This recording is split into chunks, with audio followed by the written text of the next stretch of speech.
En números redondos, los de la mínima perdieron apenas medio punto contra la inflación y los de la máxima 9 puntos de diferencia abajo de lo que dio la inflación oficial del Estado.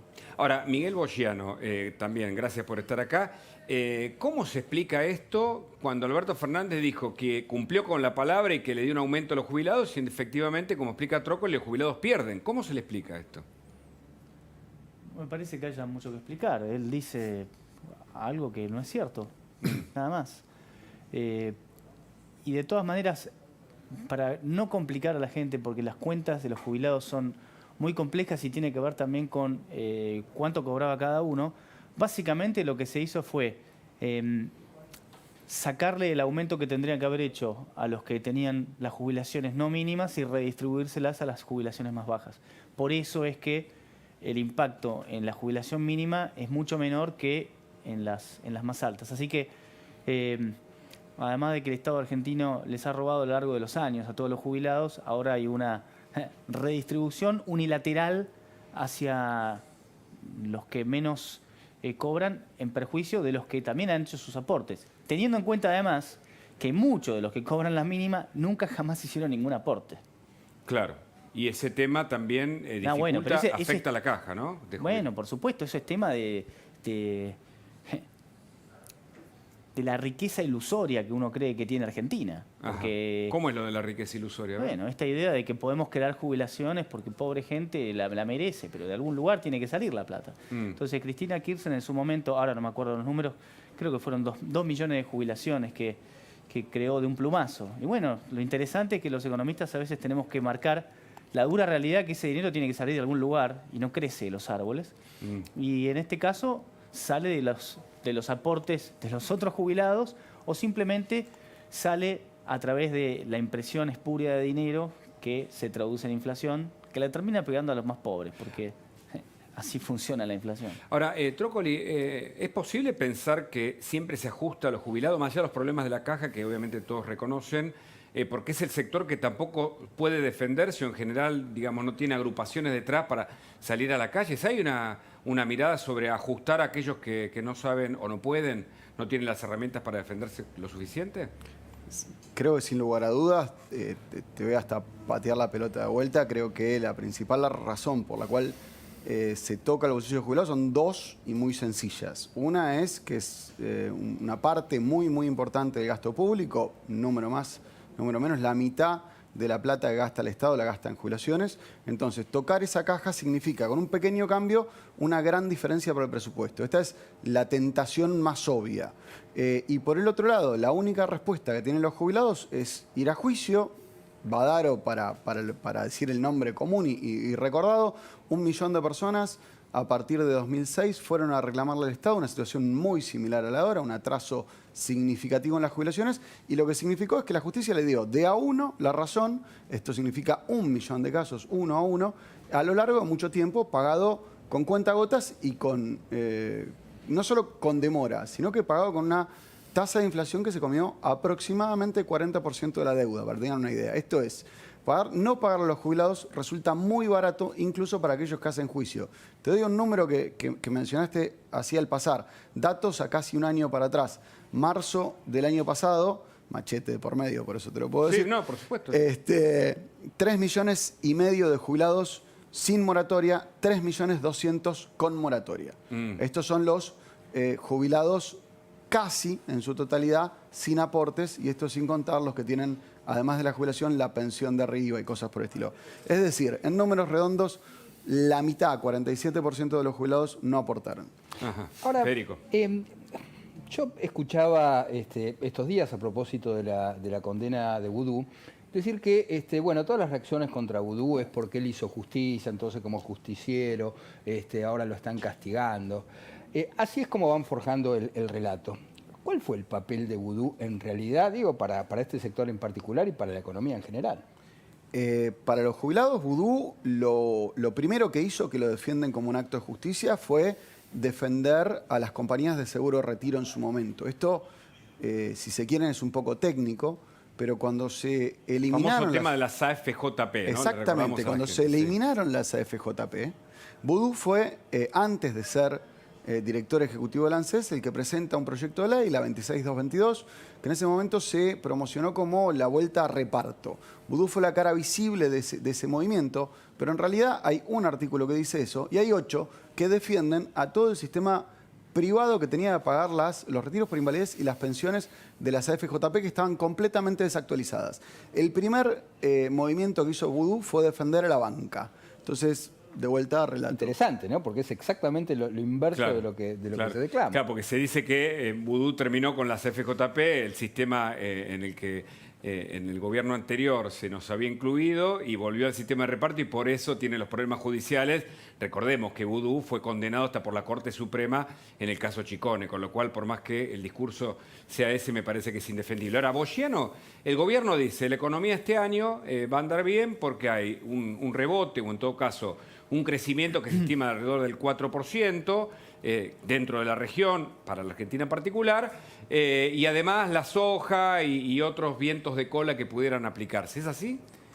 Bueno, probablemente haya algunos vientos de cola en términos de precios de commodities, pero los commodities suben también en buena medida porque la cosecha ha sido mala.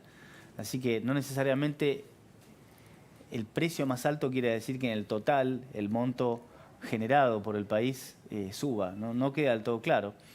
Pero más importante que eso, me parece que es el número de inflación y la tendencia de la inflación. Porque este ha sido un año en el cual tuvimos la recesión, probablemente la más grande de la historia, tuvimos a las tarifas pisadas, tuvimos al dólar pisado, y sin embargo la inflación fue del 36%, teniendo en cuenta que además, de los últimos 4 meses, la tendencia inflacionaria ha sido para arriba. Si nosotros anualizamos el último trimestre, los últimos 3 meses, el promedio de los últimos 3 meses, nos da una inflación del 50%, y si anualizamos la inflación de diciembre, que fue del 4%, eso da 60% anual. Así que ese es el gran problema para el año que empieza ahora. Una inflación que promete ser, por más que Guzmán diga que vaya a bajar, yo creo que el piso de la inflación para el 2021 está en el 50%, salvo que se haga algún cambio importante, que no está a la vista, y que obviamente eso va a ser más presión para el dólar.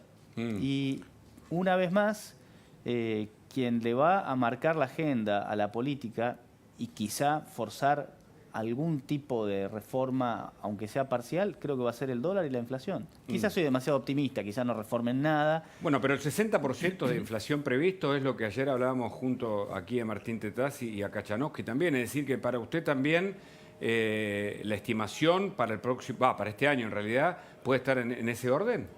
Sí, yo no soy un especialista en hacer los cálculos, no los hago regularmente, pero haciendo una proyección muy sencilla a la vista de cómo vienen los últimos meses y de la millonada que se ha inyectado, para que quede claro, se inyectó un 7% del PBI en términos de moneda, son casi 2 billones de pesos.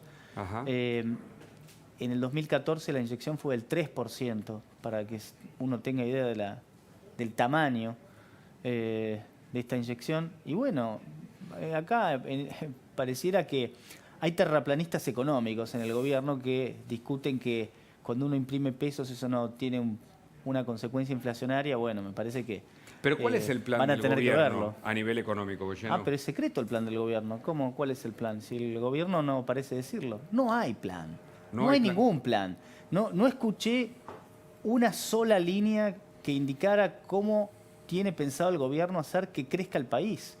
Olvidémonos de la cuestión tan abstracta como que crezca el país. ¿Cómo colabora, cómo ayuda el gobierno a que una pyme pueda ganar plata? Me parece que no hay respuestas.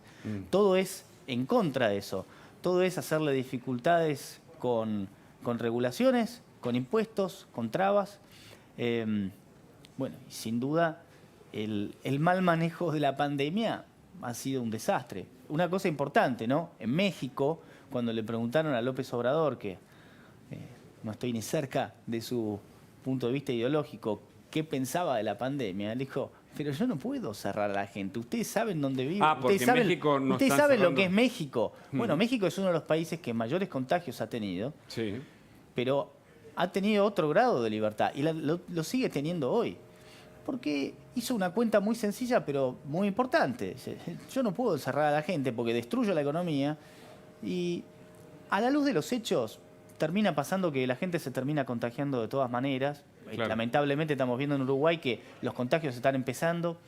Es muy difícil pensar que esto se va a detener. Es decir, que ahora Federico nos va a dar los datos además, porque hubo 12.000 contagios, ayer 13.000. Sí. Estamos con más contagios que con la cuarentena, con lo cual, Sí. evidentemente, la gestión de la cuarentena no ha sido muy satisfactoria y el perjuicio económico puede generar otros problemas, incluso sanitarios. Por supuesto, la cuarentena lo único que hizo fue demorar el problema, pero cristalizó el gran problema económico, lo acrecentó enormemente, y yo creo que de una manera inútil, porque no queda claro que, bueno, se evitó que colapsara el sistema, bueno, puede ser, claramente, pero ¿a qué costo? Y además, hay tantos interrogantes, ¿no es cierto? No sabemos si la vacuna rusa, de la cual no hay ningún tipo de recolección académica acerca de su funcionamiento, si va a tener o no algún efecto. Que está llegando, teóricamente, ¿no? O en todo caso partió el segundo avión desde Rusia para acá. No, creo que no tiene sentido esperar que para este año tengamos una mejora del virus. Vamos a seguir conviviendo con este virus todo este año y probablemente una parte del año que viene, al menos. ¿Federico? Sí, las noticias en realidad son peores. El CEO de Moderna dijo que vamos a convivir con el virus para siempre. Sería interesante ver los docentes qué piensan hacer, si piensan suspender las clases para siempre. Claro, vamos a hablar de educación. Claro. Pero al margen de esto, Sí. a mí hay algo que me gustaría preguntarles a ambos, cada uno en su órbita. Y lo mismo le preguntaba a Santiago Kovadlov en materia de educación, ¿no? Yo me pregunto si se equivoca el gobierno, ¿no?, en materia de educación y en materia de economía, en este caso, o se proponen esto que estamos viendo, se proponen ir hacia Venezuela, se proponen ir a este tipo de economía llena de distorsiones. Digo, ¿es un error o esto es deliberado, ¿no? Y lo mismo pregunto en materia de jubilaciones. ¿Trócoli? Yo no me animo a hacer el análisis político así, sin más. Fede, perdón, que esquive la pregunta. No, pero ¿qué ves de los jubilados? Pero que desde el además punto de vista de los necesitan? jubilados, sin lugar a dudas, hay relato, como decíamos recién, y hay un discurso que no coincide con la realidad. ¿A dónde nos va a dejar esto? No sé, pero te doy 2, 3 datos. Uno que me acordé recién cuando mencionabas el tema de la inflación.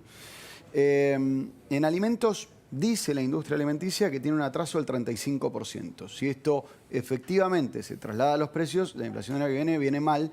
Y en particular menciono esto porque en diciembre, a diferencia de la general, aumentó 4,4 los alimentos. Esto significa que es parte muy importante que afecta a los jubilados. De vuelta, digo esto pura y exclusivamente porque la inflación que afecta a los jubilados es la inflación de los recursos más básicos. Claro. Y en esto se los vio mucho más afectados. Con lo cual los jubilados, además que son personas de riesgo, necesitan tener otra capacidad que parece verse perjudicada con el detrimento de su ingreso, ¿no? Se ve muy fuerte y respecto del discurso, de lo que recién mencionabas, que no tenía aviso de realidad, el discurso no se conectaba con lo que en realidad pasó. El presidente dijo que los jubilados habían ganado, los jubilados, no hay mucha discusión para esto, perdieron, pero me pareció más grave todavía que reconoció una pérdida del otro gobierno, como si fuera otro mundo, del 20%. Y dice que se recuperaba, se pensaba recuperar o que había medidas de recuperación. Hay 2 cuestiones, hay una es muy técnica, la hacíamos al pasar, pero hay 2 cuestiones. La primera es, no se produjo recuperación alguna, no solo no se produjo recuperación, sino que, como insistimos, todos perdieron en 2020. Y la fórmula de movilidad, que dicen que es la misma que se aplicó hace poco más de 10 años, no es la misma.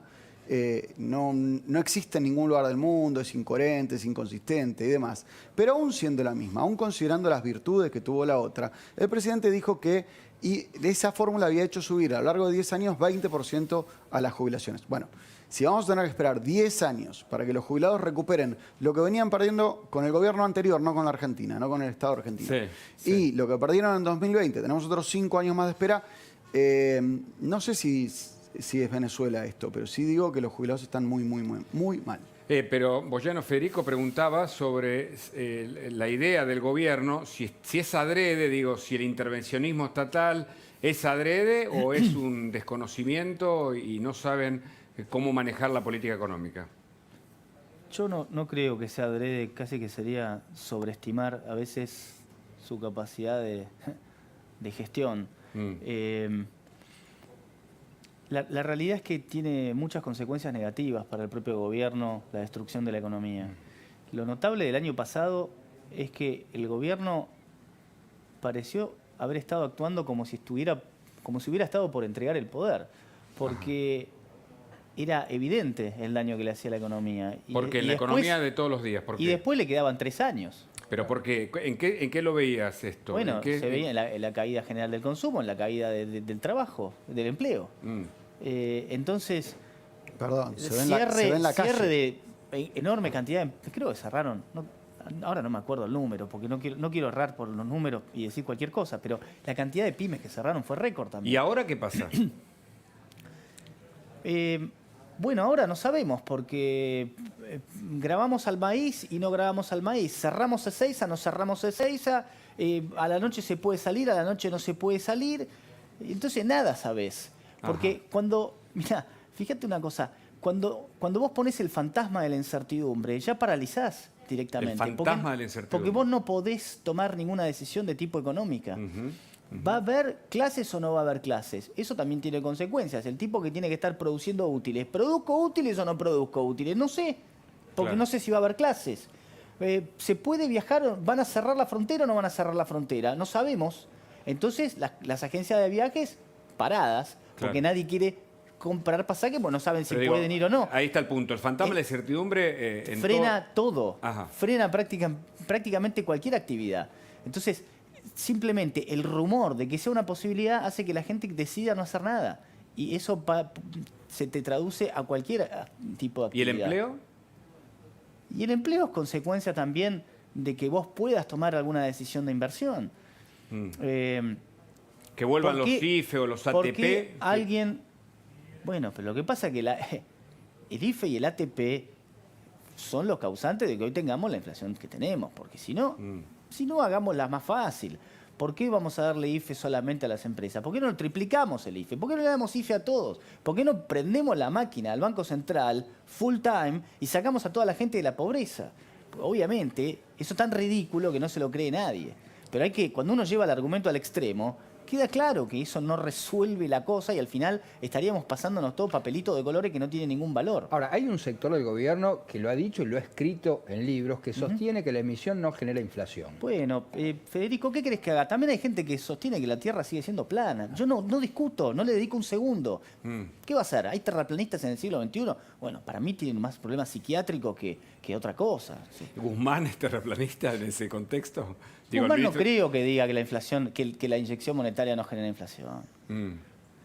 Pero entonces, él el otro día dijo que la inflación del 4% en diciembre es una baja con respecto al gobierno anterior. Pero él está preso dentro de una maquinaria de relato. No es fácil ser Guzmán dentro del gobierno en el que está. Por algún motivo le habrá decidido ser ministro de Economía, le habrá convenido, habrá hecho su propia cuenta, probablemente de prestigio o no, de ver si conseguía algunas cosas buenas, pero después me parece que tiene que estar lidiando con vamos a decir, un montón de desinteligencias intelectuales con mucha gente de su propio espacio. Propio espacio, no hay un espacio de poder. Es un conjunto de tribus lo que llegó al poder, no es que ganó un partido. Es una coalición. Mira, es un grupo de gente que entiende muy bien la marcha peronista, dice todos unidos triunfaremos. Esa parte la siguen al pie de la letra.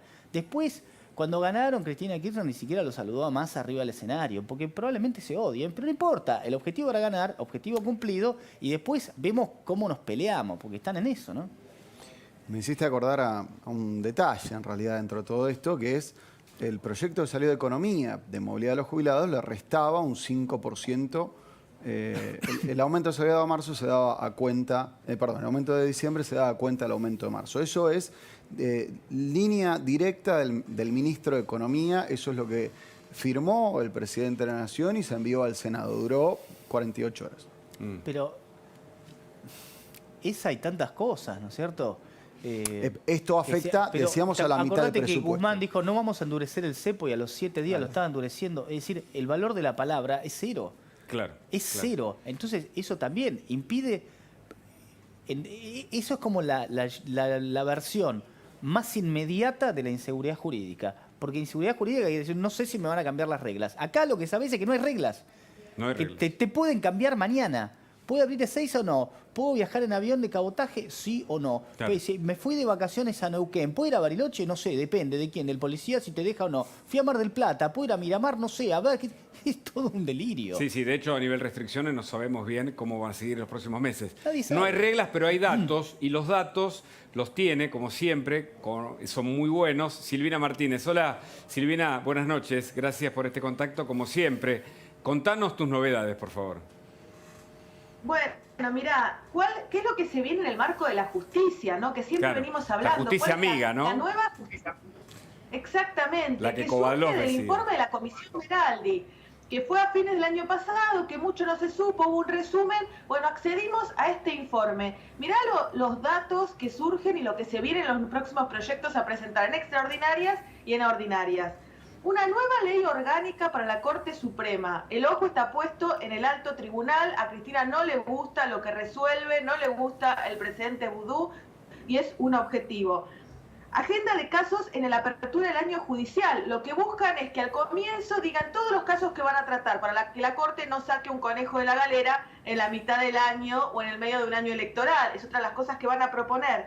Mira esto, plantean que tanto la Corte como el Tribunal Intermedio que van a crear, que ahora te cuento, tiene que estar integrado con pluralidad ideológica. A ver, los jueces tienen que ser imparciales, no los elegís sobre la base de su ideología. Va de suyo, ¿Así? pero claro, por supuesto. Tienen que ser buenos en lo que hacen y tienen que ser imparciales. De eso se trata.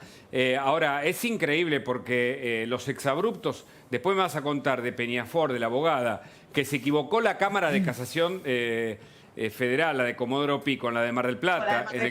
Eso también habla de cierto desconocimiento. Recién hablábamos de economía. Las idas y vueltas de los actores que son fundamentales. Pero contame, por favor, sí. No, y lo que vos decís, la gravedad que sea la directora de Asuntos Jurídicos del Senado. Es un funcionario público que a su vez sigue defendiendo a Amado Vudú. No puede ejercer la profesión por incompatibilidad, sin embargo está de los dos lados del mostrador en el Senado y atacando a la Corte, defendiendo a Amado Vudú o a quien sea. No puede ejercer su profesión. Te decía, integración con pluralidad ideológica, o sea, van a marcar a los jueces para que según ellos sea un poroto para un lado, un poroto de los nuestros, o dos porotos de los nuestros y uno para el otro. Esta creación del tribunal intermedio que va a salir con un proyecto.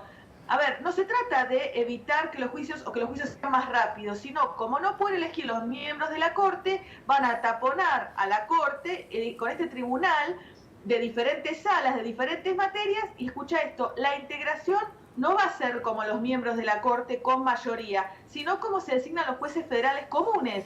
Consejo de la Magistratura, el presidente elige uno y lo propone. O sea, nuevamente la manipulación. Auditorías en el Poder Judicial, modificaciones en la designación de jueces, otro que les interesa, lo que ya conocemos, el nombramiento del procurador y límite a su mandato, y algo que la obsesiona a Cristina, la oficina de las escuchas no tiene que estar en manos de la Corte, y siguen insistiendo en esta idea de Cristina de tratar de sacarle eso después de que se divulgaron las escuchas que la dejaron pintada tal como es. Kovadlov al principio decía que buscan una justicia adecuada al poder político. Y en este caso, como la Corte no resuelve conforme a los deseos y a los pedidos de Cristina Fernández y de otros ligados a ella en causa de corrupción, ponen un tribunal, lo repasamos para digamos, tenerlo bien claro, un tribunal que de algún modo está anterior a la Corte, pero que puede tener un poder real para manipular o para manejar cierto sector de la justicia, ¿es así?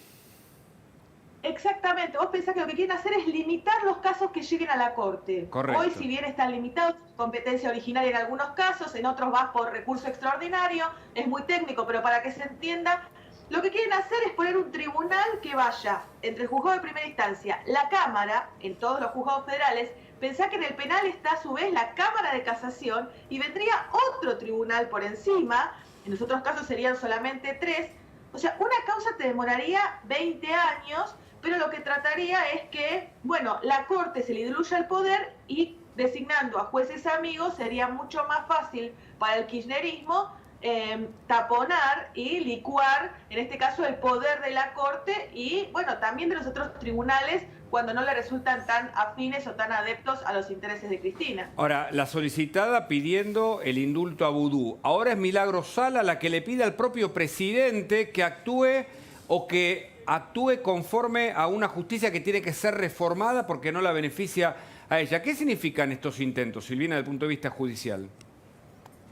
Bueno, vos pensás que además los ejemplos que buscan son de los peores del kirchnerismo, ¿no? Porque el caso Vudú, el caso Milagros Sala, hasta los propios, creo que no hay duda, si vos agarrás un estudiante de Derecho, te va a determinar lo mismo que fue la Corte o que está sucediendo en el caso Milagros Sala. Además, los dos tienen prisión domiciliaria en sus mansiones. O sea, investigados sin que puedan justificar su dinero. Sin embargo, el kirchnerismo se escuda detrás de estos personajes para plantear la idea de presos políticos. ¿Por qué? Porque tratan de encubrir o de que no lleguen a Cristina Kirchner, ¿no? El objetivo final es la impunidad de la vicepresidenta, las solicitadas, o la idea de un acuerdo político, como planteó hoy Milagros Sala, para que el presidente se ponga al frente y logre el acuerdo político para que ella recupere la libertad plena, digamos, sin esta prisión domiciliaria, lo mismo que sucede en Vudú, la verdad que es muy cuestionable y dramático para las instituciones de la Argentina. De todas maneras, repasamos rápido el calendario que comienza ahora después de la feria judicial, que tiene la causa de obra pública, donde Cristina está acusada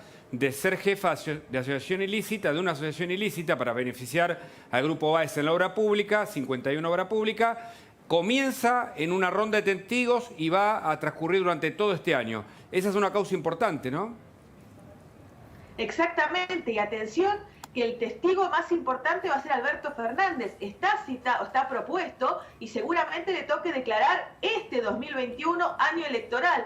Y también en febrero se va a conocer el veredicto, la condena para mí, en el caso de Lázaro Báez, la ruta del dinero acá, un caso que también la va a afectar directamente a Cristina por todos los vínculos que tiene. Y bueno, ya no van a poder dilatar más el inicio de la causa Cuadernos, como tampoco el inicio del caso Tesú y los Sauces, con lo cual va a ser un año muy complicado para el Frente Judicial de Cristina, a su vez marcado por la agenda electoral. Muchas gracias, Silvina, como siempre. Un abrazo. Gracias. ¿Me dejas comentar un segundo algo de eso? Dale, que tenemos a Pablo Belluto, el ex secretario de Cultura, conectado. A ver, sí, te escuchamos. El comentario es que si proyectamos un año que va a ser malo económicamente, sí, no es difícil esperar que tenga malos resultados en las legislativas, con lo cual el gobierno tiene tiempo de descuento hasta la legislativa para tratar de meter algo, porque si tiene malos resultados en las legislativas, la justicia enseguida empieza a olfatear el fin. Un año que viene muy movido, porque